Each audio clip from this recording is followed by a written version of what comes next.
Hello students, good morning all of you. I am your new physics teacher R.S. Maurya. Today I will start chapter number 9, Ray Optics and Optical Instruments, which is a part of physics.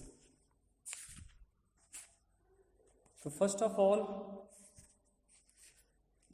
we explain about the introduction of ray optics and optical instrument. Friends, आज हम लोग start करेंगे ray optics and optical instruments. तो first of all we explain about the introduction of ray optics.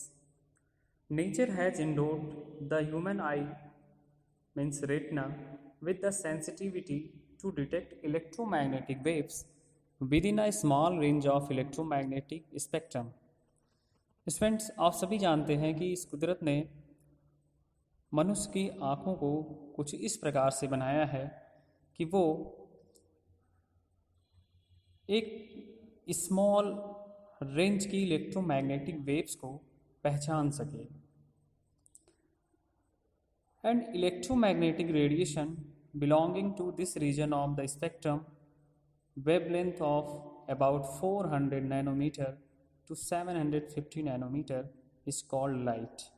Means ऐसी electromagnetic radiation जो 400 nanometre से 750 nanometre wavelength के अंतर्गत हो, उसे हम लाइट कहते हैं.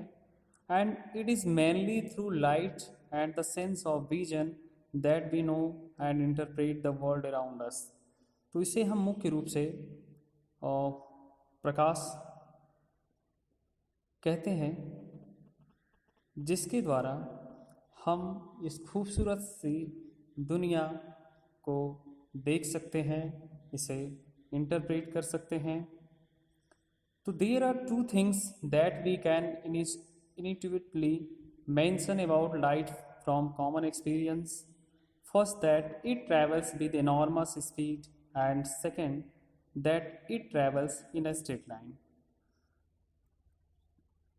अगर हम लाइट की बात करते हैं तो सबसे पहले हमारे दिमाग में लाइट से रिलेटेड दो चीज़ें जो कि कॉमनली हमने अपने दैनिक जीवन में अनुभव किया होगा. नंबर फर्स्ट ये कि लाइट जो होती है वो एक स्ट्रेट लाइन में हमेशा ट्रैवल करती है, यानी एक सीधी रेखा में गति करती है. और दूसरी ये कि इसकी स्पीड जो होती है वो काफ़ी तेज़ होती है. It means it took some time for people to realise that the speed of light is finite and measurable. और ऐसा लोगों को पहली बार महसूस हुआ कि जो लाइट की स्पीड होती है वो एक निश्चित है और जिसे हम मेज़र कर सकते हैं, क्योंकि प्राचीन काल में लाइट की स्पीड को ऐसा माना जाता था कि इसे हम मेज़र नहीं कर सकते हैं और ना ही इसे इसकी जो स्पीड होती है वो फाइनाइट है, ऐसा माना जाता था. बट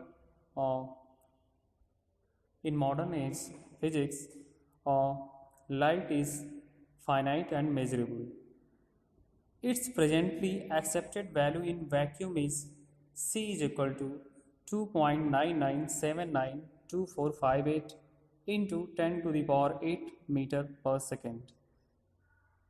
स्टूडेंट्स, वर्तमान में निर्वात में प्रकाश की स्पीड यानी लाइट की स्पीड को 2.99792458 into 10 to the power 8 meter per second माना गया है, या हम इसे near about 3 lakh kilometre per second कह सकते हैं. तो प्रकाश की वैक्यूम में जो स्पीड होती है वो near about 3 lakh kilometre per second होती है. The speed of light in vacuum is the highest speed attendable in nature. तो हम कह सकते हैं कि इस प्रकृति में, इस कुदरत में जो लाइट की स्पीड वैक्यूम में सबसे ज़्यादा तेज होती है। The intuitive notion that light travels in a straight line seems to contradict what we have learned in chapter number 8, that light is an electromagnetic waves of wavelength belonging to the visible part of the spectrum. दूसरी light से related हम ये कह सकते हैं कि light हमेशा एक स्ट्रेट लाइंस में ट्रैवल करती है, जिसके बारे में हमने क्लास 8 में ऑलरेडी पढ़ा है। और that light is an electromagnetic wave of wavelength belonging to visible part of the spectrum. और दूसरा ये कि लाइट एक इलेक्ट्रोमैग्नेटिक वेव्स है जिसकी वेवलेंथ इतनी है जिसे हम देख सकें। तो how to reconcile the two facts? The answer is that the wavelength of light is very small compared to the size of ordinary objects that we encounter commonly, are generally of the order of a few centimeter or larger. तो friends, how to reconcile the two facts, यानी ये दो जो तथ्य हैं light से related, इसे हम कैसे परिभाषित कर सकते हैं? तो इसका उत्तर हम इस प्रकार से दे सकते हैं कि प्रकाश की जो वेवलेंथ है वो जो ऑर्डिनरी ऑब्जेक्ट होती हैं, जो साधारण वस्तुएं होती हैं, उनकी वेवलेंथ की अपेक्षा बहुत ही कम होती हैं, बहुत स्मॉल होती हैं। जनरली अगर हम इसे ऑर्डिनरी ऑब्जेक्ट की वेवलेंथ से कंपेयर करते हैं तो ये लगभग कुछ ही सेंटीमीटर लंबी होती हैं। तो in this situation, as you will learn in chapter 10, a light wave can be considered to travel from one point to another. This class, जैसा कि आप चैप्टर नंबर 10 में इसके बारे में और आगे स्टडी करेंगे कि जो प्रकाश की तरंगदैर्घ्य होती है, इट मीन्स लाइट वेव जो होती है, वो एक पॉइंट से दूसरे पॉइंट तक स्ट्रेट लाइन में ट्रेवल करती है। और हम ऐसा भी कह सकते हैं जो एक पॉइंट को दूसरे पॉइंट से अटैच करती है या ज्वाइन करती है। The path is called a ray of light. It means light की वेव्स एक पॉइंट से दूसरे पॉइंट को अटैच करती है, उस पाथ को हम रे ऑफ लाइट कहते हैं। And a bundle of such rays constitute a beam of light. और ऐसे ही प्रकाश की कुछ किरणों को एक साथ हम बीम ऑफ लाइट कहते हैं, या प्रकाश की ऐसी ही कई तरंगे मिल करके बीम ऑफ लाइट बनाती हैं। तो in this chapter we consider the phenomena of reflection, refraction and dispersion of light.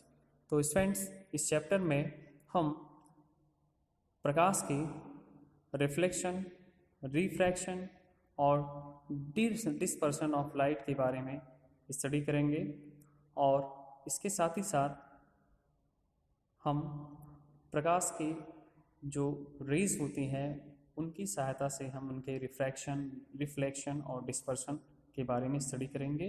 And using the basic law of reflection and refraction we shall study the image formation by plane and spherical reflecting and refracting surfaces. तो प्रकाश की reflection और refraction के आधारभूत जो नियम हैं उनके आधार पे हम प्रकाश की किरणों के द्वारा बनने वाले जो इमेज हैं उनको हम प्लेन मिरर पर, स्फेरिकल मिरर पर उनके रिफ्लेक्टिंग और रिफ्रैक्टिंग सरफेस के द्वारा स्टडी करेंगे।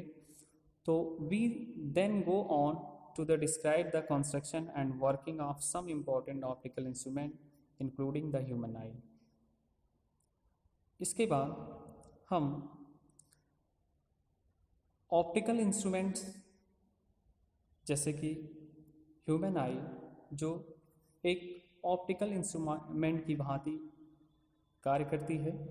इसके कंस्ट्रक्शन और इसके जो है वर्किंग आइडियाज़ पर भी डिस्कस करते हैं। ओके,